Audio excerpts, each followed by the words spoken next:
Bonjour, bienvenue dans la série sur les échecs. Donc nous passons aux pions passés, à des pions passés particuliers. Et il y en a trois types particuliers qui occupent une place à part. C'est le pion passé éloigné, le pion passé protégé et les pions passés liés. Alors, commençons par le pion passé éloigné.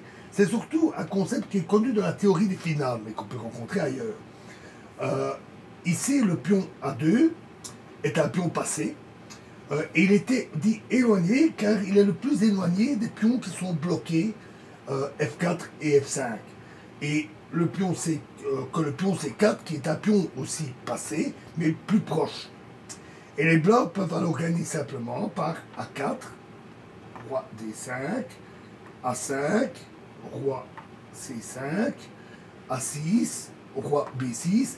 Le roi n'a plus le choix, il est obligé d'aller capturer ce pion. Roi prend C4, et etc. Après capture du pion, le roi blanc a champ libre pour prendre ce pion et accompagner le dernier pion à la promotion et la victoire. Alors, l'avantage du pion passé éloigné consiste à éloigner par son avance le roi adverse suffisamment loin du futur objet d'attaque. Évidemment, dans les finales avec des pièces, sa valorisation est plus ardue. Néanmoins, il peut lier les pièces adverses et contribuer ainsi à la décision d'un autre côté de l'échiquier. Simplification et transition en finale sont dès lors les premières conditions pour valoriser un pion passé éloigné. Donc voyons un exemple concret.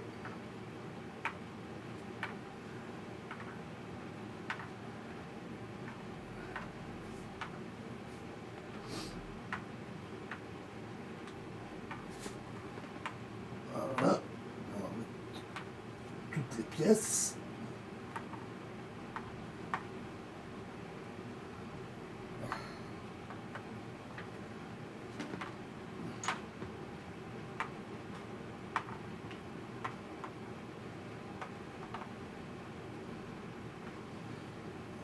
Voilà, on y arrive. Voilà, donc on va voir un exemple. Ici, une partie qui s'est jouée entre Flore et Romanovski à Moscou en 1935. Donc ils ont joué D4, cavalier F6, C4, E6, cavalier C3, fou B4, donc une défense Nimzovitch, dame C2, cavalier C6, E3, D5, cavalier F3, roc, A3, fou prend C3, échec bien sûr, dame prend C3, fou D7, B4. Alors ça, c'est une erreur. B3 est meilleur. Mais les noirs n'ont pas bien répondu non plus. Ils auraient dû jouer A5. À ce moment-là, après B5, c'est cavalier A7, avec une bonne position pour les noirs. Mais ils ont joué D prend C4, qui est une erreur également. Fou prend C4, B5, un coup, on va dire, un peu douteux.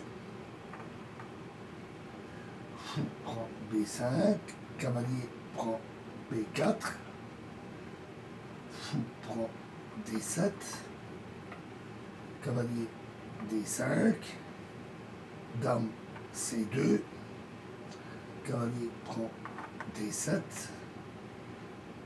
E4, cavalier E7, roc, tour C8, fou E3, C6, tour C1, roi H8, dame E2, H6, cavalier E5, F6, cavalier D3, dame E8, fou F4, dame F7, tour B1, cavalier B6, A4, très bon coup. Ils ont joué tour FD8 qui est sans doute meilleur que cavalier prend A4, parce qu'alors tour A1, cavalier B6 et tour prend A7 et la tour pénètre à la 7e rangée. Tour D8, A5, cavalier A8 et tour B7. À nouveau un très bon coup. Alors les blancs auraient également pu poursuivre la pression sur les pions faibles, A7 et C6, et ainsi que E6, par exemple par fou E3. Au lieu de ça, ils se contentent d'un avantage léger, mais durable, qui va leur rapporter un pion passé éloigné, qui va se créer de manière immanquable après l'échange du pion A7 contre le pion D4. Donc, tour prend D4.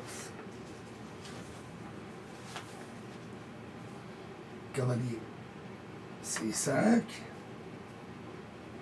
E5, fou E3, tour D8 et tour prend A7. Après quelques coups forcés, la situation s'est passablement éclaircie. Il est vrai que les blancs ne pourront pas forcer facilement l'avance de leur pion passé. Mais afin d'empêcher l'avance du pion, les noirs vont être obligés de décentraliser en permanence au moins une pièce à un poste où elle ne va exercer que peu d'activité. Par contre, le cavalier C5, qui lui bloque un pion passé, se trouve dans une excellente position. Cavalier C7. Alors, les noirs veulent d'abord chasser la tour A7 de la 7e rangée. H3, cavalier B5, tour B7, cavalier D6, tour B2, cavalier B5, tour D2, F5, F3. Alors, ils ont fait F pour E4. F4 aurait été meilleur. Et donc, dans la finale, les blancs seraient alors obligés d'ouvrir eux-mêmes le jeu à l'aile roi. Ils ont pris E4, ce qui facilite un petit peu le jeu des blancs. F prend E4, cavalier G6, dame G4, roi H7. Et donc, dans la suite, les blancs vont viser une finale de pièces légères et vont donc essayer de pousser à des échanges. Tour F2, dame E7, tour F1, tour F8, dame E6, dame prend E6, cavalier prend E6, tour prend F2,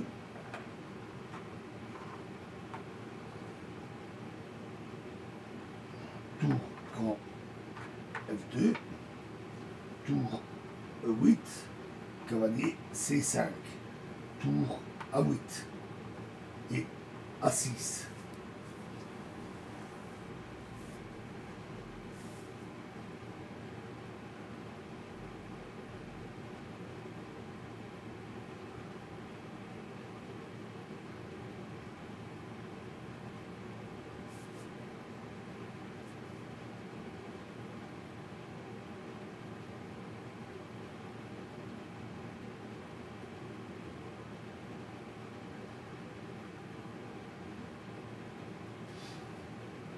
Donc, roi G8, tour A2 et cavalier F8.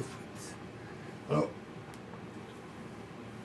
maintenant non plus, l'avance du pion passé ne peut pas être forcée. C'est toujours pas possible. La position noire est toujours trop bien défendue dans ce coin-là. Par conséquent, les blancs doivent tendre à l'échange des tours. À cet effet, ils invitent le cavalier F8 à se retirer en G6 et atteignent l'échange en pénétrant avec leur tour en D7.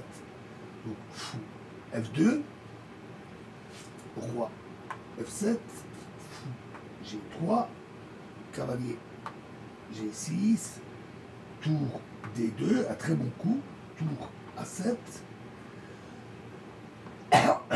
tour D7, échec, tour prend D7, cavalier prend D7, fou.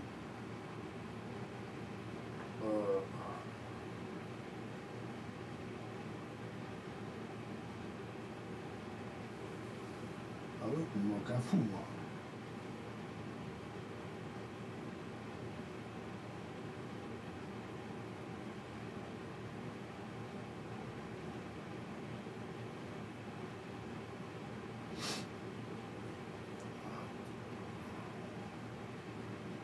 Non, c'est roi E6, cavalier C5, échec, roi D6 et fou F2. Cavalier C7, et ça c'est une erreur qui va faciliter considérablement la tâche des blancs. Beaucoup plus fort aurait été cavalier F4. Après quoi, les blancs doivent d'abord par roi F1, puis fou, suivi après de fou E3 et roi F2, puis roi F3. Ils doivent seulement arriver là à chasser ce cavalier de sa forte position. Cavalier C7 est une erreur. G3 qui ne rend maintenant plus possible cette manœuvre. Cavalier A8. Alors maintenant on entre clairement dans une finale. Et cette fin de partie aurait plus sa place dans une étude sur le final, mais elle reste un très bel exemple du thème que nous étudions. Les blancs menacent de valoriser leur pion passé et leur poignet, et ainsi ils attirent leur adversaire vers une action où, certes, le pion se perd, mais pour un prix trop élevé pour les noirs. Roi G2, cavalier E7, roi F3, G6, cavalier D3, cavalier C8, fou C5, échec. Alors, pour un instant, le fou va remplacer le cavalier dans sa fonction de blocus, lui permettant ainsi de préparer une action contre les pions E5 et G6. Roi E6, cavalier B2, qui menace la manœuvre, cavalier C4, cavalier A5, et après roi D7, c'est alors fou F8, et si H5, alors G4 ouvre au roi blanc la voie vers les pions noirs qui sont faibles. Ce plan doit son efficacité à la grande passivité des pièces noires qui sont constamment liées à la surveillance du pion A6. Cavalier D6, et ce coup évite ce qu'on vient de dire, mais permet une simplification qui va décider immédiatement. Fou prend D6, roi prend D6, cavalier C4, échec, roi C5, après roi E6, le pion A6 décide enfin, car les blancs conduisent le roi vers l'aile dame. Donc si il avait joué ici, les blancs vont conduire le roi vers l'aile dame, et après A7, ils vont occuper la case B7. C'est pourquoi les noirs préfèrent éliminer le principal ennemi, mais cela va leur coûter 2 pions. Cavalier E5, roi B6, cavalier prend G6 et roi prend A6. Le pion passé a été sacrifié, mais l'objectif des blancs atteint. Ils ont éliminé les pions faibles. Maintenant, même le pion C6 est devenu un pion passé éloigné. Mais vu la supériorité matérielle et positionnelle des Blancs, cela n'a en fait pas vraiment d'importance. E5, roi B7, roi E4, roi C7, roi F5, roi D7, E6, échec, roi E8, cavalier E5, C5 et cavalier D7. Deux très bons coups. C4, cavalier F6, échec, roi F8, cavalier D5, roi G7, roi E4, et le pion passé tombe et les blancs remportent alors aisément la victoire. Et les noirs ont abandonné. Alors, beaucoup plus malaisé est la réalisation du pion passé en milieu de jeu, sans transition en finale. Mais ici aussi, on peut, dans beaucoup de positions, se faire sentir le fait que le pion passé éloigné tient au respect une partie des forces adverses, loin du champ de bataille, facilitant ainsi l'attaque contre la position adverse. Nous en verrons un exemple dans la prochaine vidéo. Je vous remercie.